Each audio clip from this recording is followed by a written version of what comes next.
We're almost done with Flashcard Friday. There's a tiny, tiny list left, but you have submitted these random topics. We don't know what's coming, so we're going to rapid fire. We're going to freestyle our answers right now on the Locked On Celtics podcast.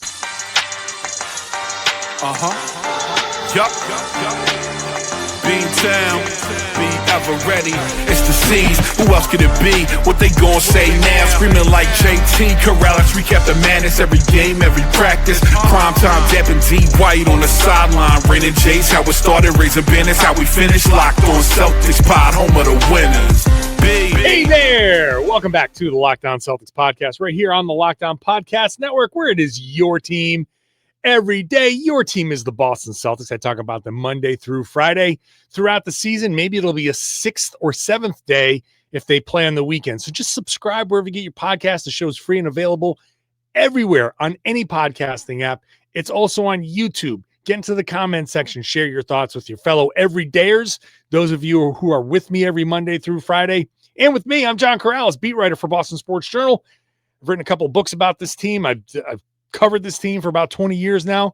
So we're going to have fun all year long. We're going to have fun today with the Flashcard Friday on a show that's brought to you by FanDuel. Place your first $5 bet on FanDuel. If it wins, you get $300 in bonus bets to use across the app. So download the app today. We've been doing this all summer. We got 2 Flashcard Fridays left. This one and next week. And then Media Days here. We're going to get into a lot of topics. Flashcard Friday has served us well. We've got very few topics left, but you've submitted these. We're going at them blind. When I say we, I mean me and Tom Westerpod. What's going on, Tom Westerholm? How you doing, man? I'm good, man. How are you? I am great. What I love about this little tiny list means basketball is around the corner. NBA basketball is almost here. We're going to have new things to talk about. All the theoreticals are going to go away. Mm-hmm. It's going to be fun. This has been great. I personally, I've enjoyed Flashcard Fridays. I'm looking forward to bringing them back next year. I think next year we'll do like the separation of the basketball type questions. And like, these are like the last few like goofy type of questions. So I like to save those for last, but I would like the listeners to know that I disagree with that method. I think it should be random. I think full democracy, fully, you know, I think what you're doing, quite frankly, is authoritarianism. Quite honestly. Well, I'd like to answer that directly, but for fear of my job, I'm going to move on to our first topic here, which is Payton Pritchard's future.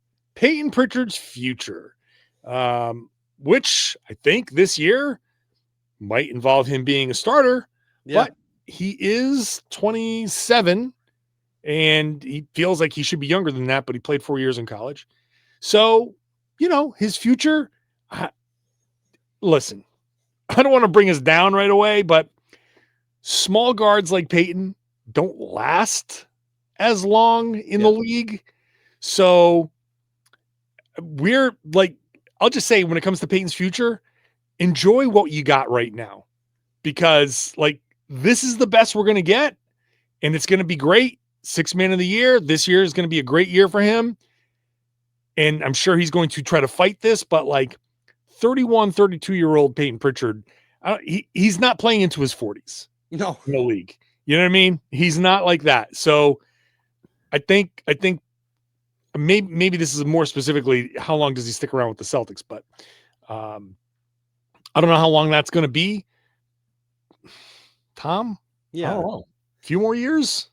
Yeah, I think the thing about Pritchard, like that's the kind of less optimistic way of looking at it. And I agree in principle with what you're saying, but I also think you can look at it from a slightly different perspective too, of like, okay, Payton Pritchard's future is in, however many years, a couple probably. I don't think he's going to like retire a Celtic. I don't think that's what we're like barreling toward here. But I think that if you look at Payton Pritchard's future in terms of like how he's going to be remembered, right? Like, if he's got 4 or 5 more years in the NBA, 6 more years in the NBA, like I think that's probably pushing it to about how far Yeah. is reasonable. Yes. You know, because the thing about Pritchard is that he is a good player. He is a good shooter. He's got, you know, he isn't just like a small guy who's super fast. Mhm. And when his speed, you know, deserts him, you know, he won't be able to, you know, participate. Like that's not really who he is. I mean, he's pretty quick, but he's not like blazing fast to where if he loses a step, he's no longer useful for a team. He's super aggressive. He's you know, like he's a super 3-point shooter. He's very, very skilled. I think he'll be able to stick around longer than some small guards, but he is still a small guard. And when he's done, he's going to be remembered as, man, you know what? That guy was just a hooper. That guy hit a ring. That guy hit a half court shot in the NBA finals. Like, you know, it's like, I think his future, you know, like I think he's got several more NBA years, and then his future is to be remembered really, really fondly in Boston, and he'll probably just be living on Cape Cod. You know, like, doesn't Payton Pritchard seem like a Cape Cod kind of retiree guy? He could be. But you know what? I think he's too much of a hooper. He loves basketball too much. You know what I think? You want to go deeper into his future? I think Payton Pritchard could become a Hall of Fame college basketball coach where I don't think he's an NBA coach. I think his passion, his fire is perfect for college. So I think that he's like, go back to Oregon, go and like coach the Ducks and become their coach like 10 years from now and just win 3 national titles and just be, you know, like that high intensity, just, you know, always high-fiving guys coming out of the timeouts. Like I think that's like Pritchard's going to be like, wow, great pro career, incredible college basketball coach. Okay, I'll do you one better. What do we know about Payton Pritchard? We know about, like, as a basketball guy off the NBA court, right? We know, one, he likes to hoop at the park with kids, right? Right. 2, he likes like the disorganized getting buckets pro-am thing. I think Payton Pritchard starts his own AAU program. Okay. And you know, you want unorganized basketball with tons of buckets? AAU. You want kids, you want to be like interacting with the youth. AAU. I like it. Perfect. You know, it's funny because I was going to say high school coach, but I was like, no, I can see him in college. But, you know, I like where you're going because there's the recruiting element. I think he wants the purest form of basketball. Yep. So he's going to go to high school and take like the top high school guys. He's going to get like, he loves Oregon. He loves Oregon. So go back there and get guys into that pipeline. And I can see it. And what company is in Oregon? Nike. They have a huge AAU presence. Yeah. I think we solved it. Yep. That's his future. You're welcome. Whoever asked about Payton Pritchard's future. What you were wondering about was, will he start an AAU program? And the answer is yes. We didn't expect it to go down this road, but here we are. That's interesting. A Jays retrospective. A retrospective of Jaylen. He started at Mass Live. Well, no, he started at Celtics Town, and then he went to Mass Live. The Jays. Was that about us? I don't know. You know, it said Jays. I don't know. Is it us, me, and Jay, the Reigning Jays? Is it the Reigning Jays retrospective? I can spit this one out. You want to do? No, I thought that was about Jaylen and Jayson retros. I don't know what kind of retrospective do. I don't know. Like, they like. Do you want us to just talk about? Well, they were drafted number 3, and you know, like what? I feel like the Jays retrospective. I just threw the card. I can't get it now. I don't know where it went, but it did say J''S. Is it the Reigning? Lucky you, man. I think this might be. This you might have to do a little retrospective here. Okay. Sure. Wow. That talk about being caught off guard. Well, I will say that like it started out 2017. Jay King called me up. I remember I was living in Long Island City, New York. I remember walking down the block and Jay King calling me up. I'm like, what the hell is Jay King calling me for? And, it was 'cause I remember it was so funny. So yeah, he was doing Celtics Town, and going back to my Reds Army days, we had a partnership with T-Mobile. We were a little flush with cash. I was like, hey, I want to start buying some of these blogs. I want to consolidate some of this talent. And I tried to buy Celtics Town. I remember being in Orlando at Summer Shout League. out Celtics Town, man. That's where I got my start writing about. Yeah, the man. Yeah. That's wait, was Celtics Town what Zach Lowe started? No, that was Celtics Hub. I also worked at Celtics Hub for a while, but yes, I started at Celtics Town, but yes, that was Celtics Hub. So anyway, Jay called me up and said, "Do you want to do a podcast?" I was like, "Hell yeah, I want to do a podcast." Like, I've been dying to do a podcast. I'd been doing podcasts with Chuck McKinney and on Red's Army, and I did a little stint as on Celtics Talk. Was it Celtics Talk Live or yeah? So Jay called me up, and we just started doing this weekly thing, and it was, we're like screwing around on Skype, and then shortly after that, David Locke called me up and said, "Hey, do you guys want to join this? We're starting this network thing." And Jay and I were like, "Yeah, sure." And so we decided to join. And then after that, it was just like, oh God, we're doing 5 days a week. What the hell are we doing? We don't know what we're doing. We brought Sam Packard in. He'd been doing stuff with EEI, and just to be a third person, just so two of us could be there at some point.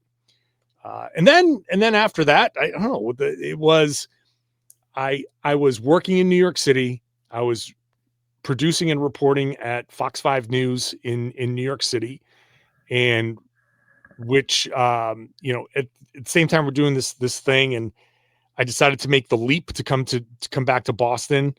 And I started saying, I'm going to do this podcast full time. I'm going to be on every show.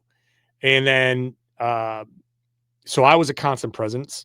And then Jay, fast forward to Jay leaving for The Athletic, and they started their own podcast network. So Jay and Packard were like, yeah, we're leaving to go do that. And I took over this podcast myself. And that was, 5-6 years ago, something like that, whatever it was. And I've been doing it, as the primary person ever since. And somewhere along the way, you and I started working together at Mass Live, and you started hopping on the podcast, and here we are.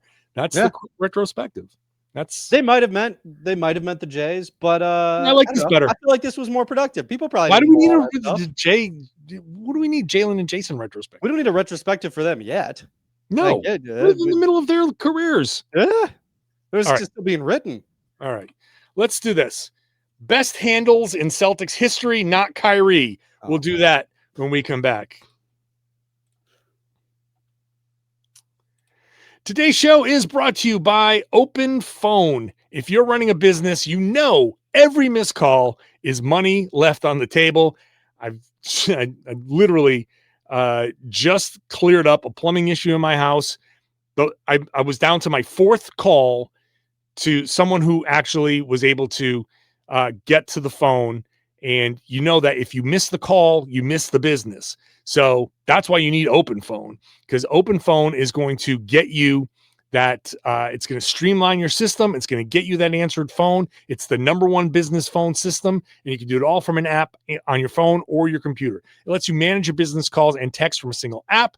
There's a shared inbox feature, so your team can hop into conversations instantly without missing a beat. There's an AI agent that handles after-hours calls, answers common questions, and captures leads, so you never miss a customer. You got to get Open Phone if you're running a business. And right now, you can get 20% off your first 6 months at openphone.com/LockedOnNBA. That's OPENPHONE, openphone.com/LockedOnNBA. If you have existing numbers with another service, Open Phone will port them over at no extra charge. Open Phone, no missed calls, no missed customers. Thank you for making Locked On Celtics your first listen every day. Go check out Locked On NBA and Locked On NBA Game Night.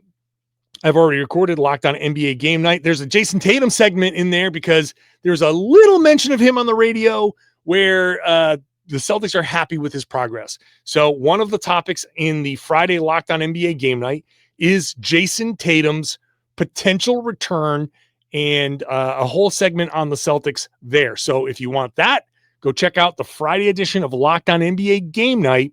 I will be moving to the Wednesday show with Jake Madison, but check it out. Locked On NBA game night, Locked On NBA, 2 podcasts on the same feed. Check it out after you're done with this podcast. All right, let's get back to Tom Westerholm. Tom, who has the best handles in Celtics history not named Kyrie Irving? Well, I'm glad that we're kind of, Kyrie is clearly the answer, right? Like, it's like, I'm sorry. I know people don't love that, but it's just the honest and obvious truth. I think number 2 is actually pretty easy. It's Rondo, right? Sure. Yeah. Like, I think it's not that hard. I mean, I think, you go back like, in terms of just being so shifty, quick thinking, because I think so much of handle is like is feel and sort of flair, and it goes beyond, but being able to do it in a way that matters to the play. You're not that gif of that little kid who's like, doing like the spider dribble in front of a defender who's like looking at him and being like, what are you doing here? Like not being that. I think back to like Rondo when he used to do that, bring the ball all the way around his body, make it look like he's throwing a behind the back pass, but then he's just like spins it the rest of the way around his body and goes in for a layup. Like, I think he stole that from, I want to say it was White Chocolate. I think he stole that move from, but one way or the other, like Rondo was exceptional. Sure. Really fun player to watch in terms of handle. I think that's the answer. I'm going to be the old guy. I'm going to be the guy who wrote the history book. Don't do it. Go ahead. Bob Cousy. I hate that. Okay. Here's the thing about Bob Cousy. The rules back then were very specific. You could only bounce the ball from the top. You couldn't manipulate it from the sides the way they do now. So I'm going to throw this out there that Rondo and Kyrie, when they are back, if they were back in the Bob Cousy days, they would have dribbled the exact same way as Bob Cousy because those were the rules. Okay. Well, they might have used both hands and looked up a little more, but sure. Okay. That's okay. You're thinking of that one clip, but like I'm just saying, yeah, you can't be when the rules are what they were. Sure. You could not be that much better than everybody else dribbling the ball, right? Without being special dribbling the ball. I'm just going to say sure that based on the rules, like everybody had to do the boop, boop, boop, boop, boop, that top of the little child dribble, right? For sure. You're right. Yep. Yet somehow he dribbled so much better than everybody else. And I'm like, listen, if he were put in a time machine and brought here, he'd look ridiculous. Of course. Yep. No question. But if he was born in 1990 and was playing basketball in the mid 2000s and it was in the NBA in the 2010s and grew up with the ability to palm the ball and manipulate it, he would have been as good as anybody handling the ball. I'm just saying that. I'm putting it out there. Yeah. But the answer is still Rondo.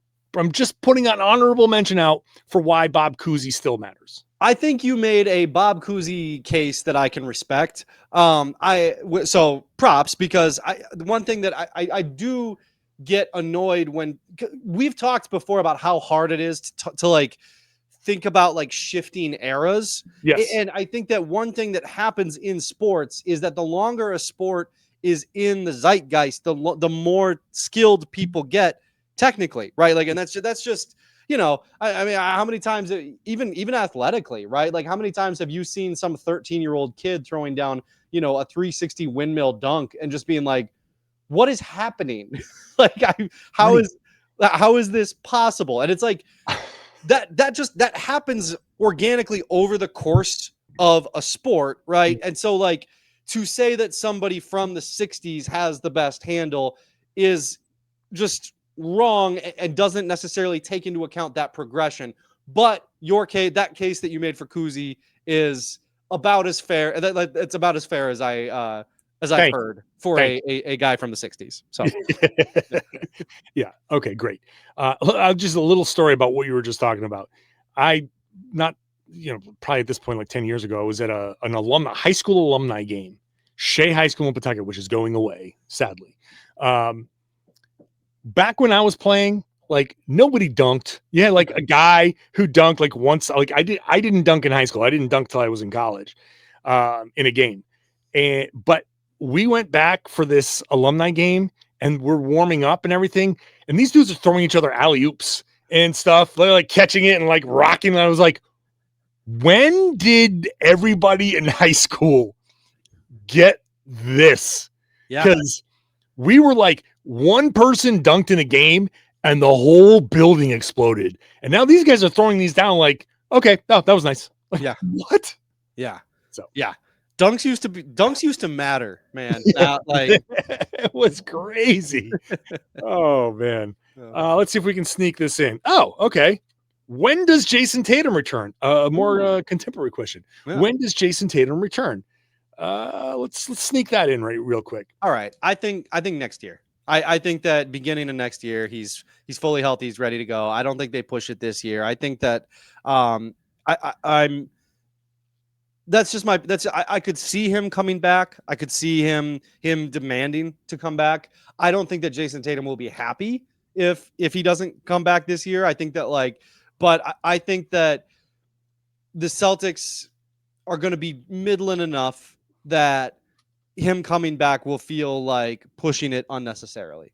So I'll go for I'm almost talking myself out of it, but I'm going to go with next year. I'll give you my answer when we come back. All right. You're wrong, Tom. I'm afraid that I might be. After giving my answer, I'm like, man, I think I'm wrong.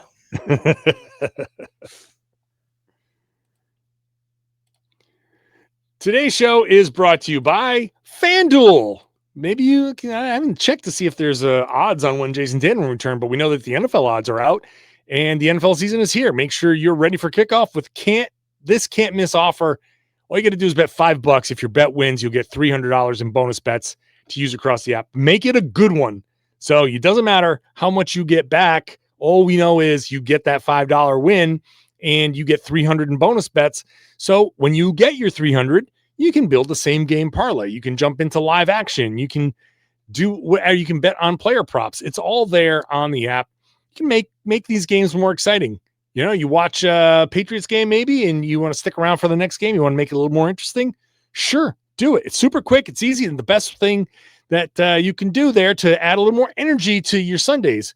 If you're ready to play, download the FanDuel app by visiting FanDuel.com. When you sign up, it'll give you a screen that says, set your budget, set your limit, and do that. Whatever you can afford to lose. So place that, put that in there, set that limit. And if you hit it, just chill out, relax. When you get paid again, boom, you have a little disposable income, go. And maybe you have a little bit of better luck next time. So go visit FanDuel, get started at FanDuel.com and place that first $5 bet. You might get $300 in bonus bets. Thank you for making Locked On Celtics your first listen every day. I hope you're enjoying a Flashcard Friday. Mailbag questions on Monday and throughout the course of the season, maybe not on Mondays when the season starts, but still getting mailbag questions at johnkaralis.com/mailbag. johnkaralis.com/mailbag. That's where you get your questions in. So please submit those. Tom, I think Jayson Tatum does return this year. Injury was suffered on May 12th. So June, July, August, September, October, November is 6 months. The speed bridge surgery has gotten NFL players back in 6 months. That's November. Let's add the basketball tax because basketball is a different story. December, January, that's 7 months. February is 8 months. 8 months is not only, I think, a more realistic timeline. It's kind of the timeline that we heard when Jayson was, we heard like Jayson was telling his dad, like, oh, it's going to be like 8 months, all that stuff. I think a February to March return date is February's 9 months, by the way. okay. Yeah. So for the record, February's 9 months. Did I miss one? You did. Yeah, you did. You counted 2 as 1. Yeah. Okay. So great. So then yeah, February is like, that's right there. Yeah. It's as I've said before, and I said it on the Locked On NBA Game Night podcast.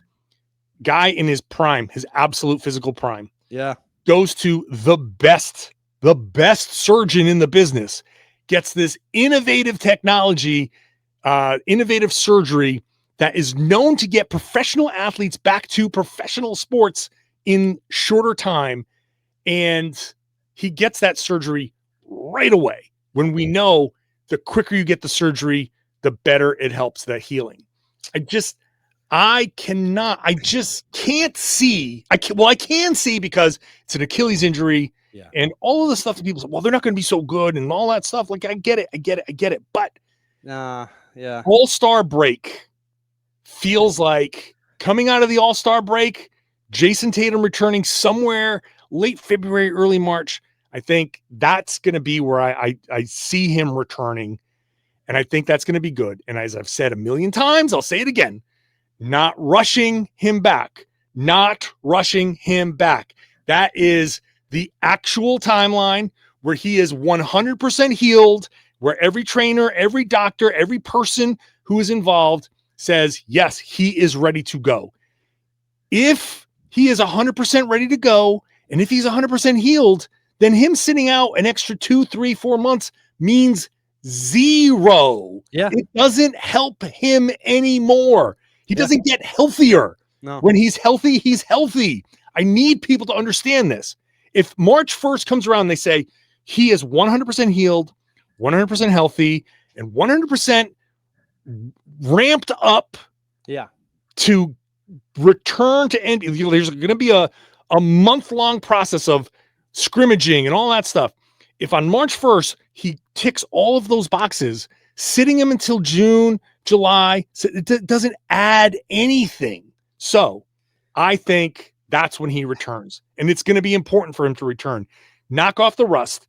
Knock off that mental thing where you're like, you got to get past that mental hurdle of, oh my God, my leg just exploded on me doing a natural basketball thing. You got to get past that. Yeah. You got to. And the point that I made on Locked On NBA, I'm giving away all my Locked On NBA stuff. If Tatum comes back and realizes, oh crap, I'm not as explosive. Oh crap, I've lost these 2 things from my bag. Isn't it better for him to find out in March? Yep. So in June, July, August, September, he can start to be like, what new things do I need to add so I can go back to being myself and like just a little bit different. So I think all of that stuff is important. No, and I think you can look to Gordon Hayward's injury too to be like, okay, look at how bad Gordon was that first season back. Like, and like he never really got it back, but like that, especially that first season, it was just a disaster. And like, if you can get that out of the way during a season that doesn't matter much, exactly, there's a lot to be said for that. I've actually, as I was talking, I was like, no, I don't think this like I started like, this is what happens when you kind of freestyle a podcast, is that like, I love it. I love it. I love that. That's how it goes. I'm actually fully on board. I don't think what I thought before, and here we are. All right, let's get into some of the more fun. These are the fun topics. Shuffle. All right, let's get to the first one. Let's knock these out. Oh, this is a good one. Favorite moment covering the Celtics. We have both covered the Celtics. Do you have a favorite moment that sticks out? I have a couple.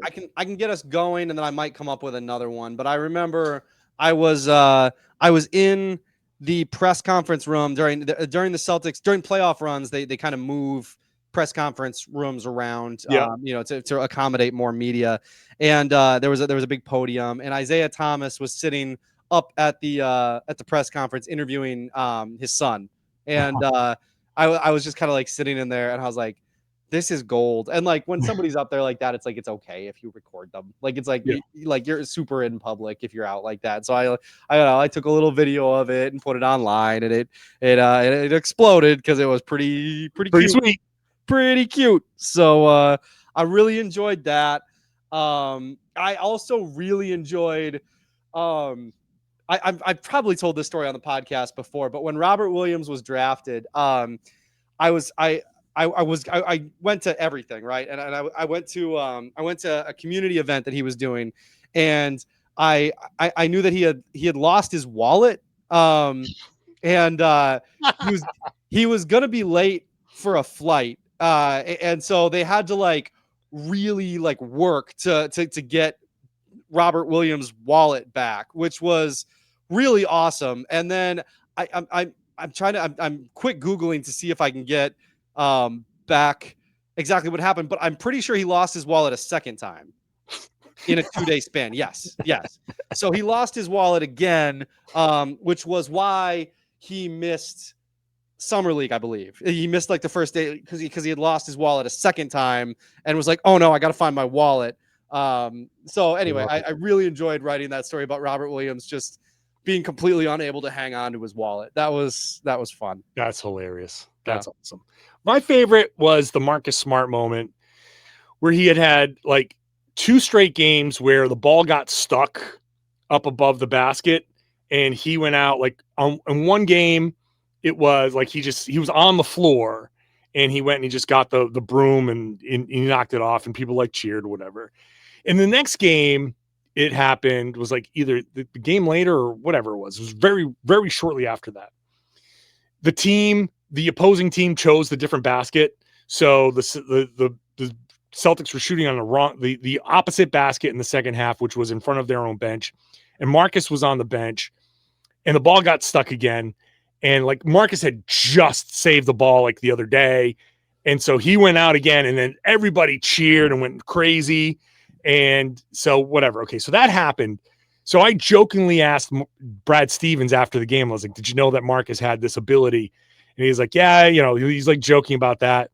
And I'm like, we're working at Mass Live. I'm thinking I'm going to do this silly little 400-word goofy thing, put a funny headline on it, and hopefully it gets some traction. I talked to Marcus about it, and he turns it into this like, people in Boston never believed in me at first. And then this just goes to show how far I've grown, that everybody's behind me now. And he turned it into this big, like poignant thing. Like that was a moment for him. I was like, oh my God, I'm getting the best quote ever. And I was like, that was literally, it's still my favorite story that I've ever written because it was so unexpected. And I'm standing there at Marcus's locker and everybody's off like waiting for the scrum.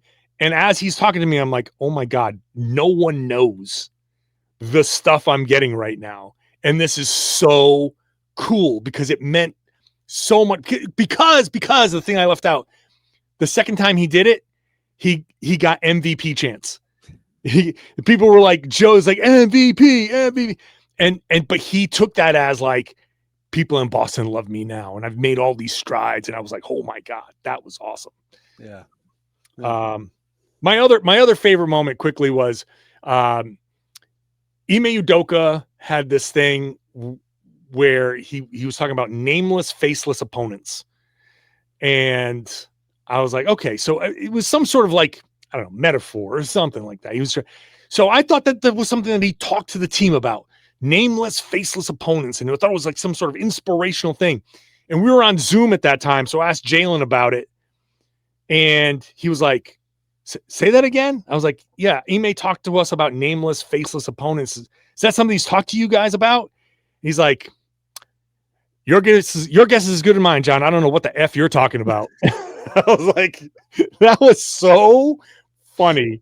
I was like, he has literally no clue. I don't know where Ime came up with it, but I was like, oh, this is not some inspirational thing. Jaylen's like, no clue what you're talking about, John. All right, let's wrap it up. I got one more. I got one more really quick. Okay, My other favorite one was the first early in my career. I was a young father traveling around on the road, had like an infant son back at home. And Jayson Tatum's son is about the same age as my son. And I got to be one of the first people to talk to him about Deuce. And it was really cool. It was really cool to be like, it was as a reporter, there are precious few opportunities, especially with the star players, to just kind of be a human with some of these guys, and to just kind of be like two young dads with young kids who are on the road a lot, talking about your kids together. Was really cool. That made for I really liked that story, and I liked talking to Jayson about it. And obviously, he was a lot younger than I was, when, at the time. But it was like, it was a real connecting moment for me, at least. I don't know. I mean, whatever. Like, but it was really cool to get to do that with him. That is cool. That's awesome. Yeah. All right, we're gonna wrap it up on Twist, which is famously the Robert Williams exclamation from a few seasons ago after he was done with all of his Zooms. Jeff Twist, Celtics PR guru, legend, Hall of Famer now. Mm-hmm. Rob would always wrap up all of his Zooms with Twist. I have a shirt somewhere with Robert Williams, and a bubble saying Twist. It's just a way to shout out Jeff Twist for making the Hall of Fame. And super amazing. That dude is legit good person, and super helpful over my time there. And one of the most deserving. Talk about, we have all these conversations about people who are like, do they belong in the Hall of Fame and blah, blah, blah. If there's one person associated with the Celtics and the NBA that belongs in the Hall of Fame, Jeff Twist seriously is that dude. So congratulations to him. Super cool. For sure. All right, Tom, we got one more Flashcard Friday. And look, we got 1, 2, 3, 4, 5, 6, 7, 8, 9, 10, 11, 12, 13, 14 topics. I think we got to try it. I think we got to go lightning round next time. Super lightning round. Okay. Yeah, let's try it. Okay. Yeah. Next Friday, no BS. I'm talking to myself because I'm the long-winded one for sure. I mean, I'm the one who brought it back for one more favorite moments covering the Celtics anecdote. That's true. We do like to talk. There's no doubt about it. Have you ever considered being a podcaster, Karalis? Is that it's in there. It's in the mix. It's in the mix. All right. Uber driver might end up winning out in the end, but it's in the mix. Famously, people love when their Uber drivers talk to them a lot. That's gonna be like, I thought about, like, how does my love for talking, how can it really pay off? Driving random people around who do not care about me. I think that's going to be the way to really hit that home. So yeah, for sure. Thanks for talking through that with me. Yeah. Tom, always appreciate you, man. Appreciate you, man. Tom Westerholm, everybody. Find his Celtics work at boston.com. My work is, of course, at Boston Sports Journal. Of course, this podcast is free and available every Monday through Friday when the season starts. Bonus podcast after every game when they play on the weekends. So subscribe. This show is free. It's everywhere. It's on YouTube. Get into the comments section there. Share your thoughts with everybody and share the podcast. Tell everybody they should be listening to and watching the Locked On Celtics podcast here on the Locked On Podcast Network. It's your team every day.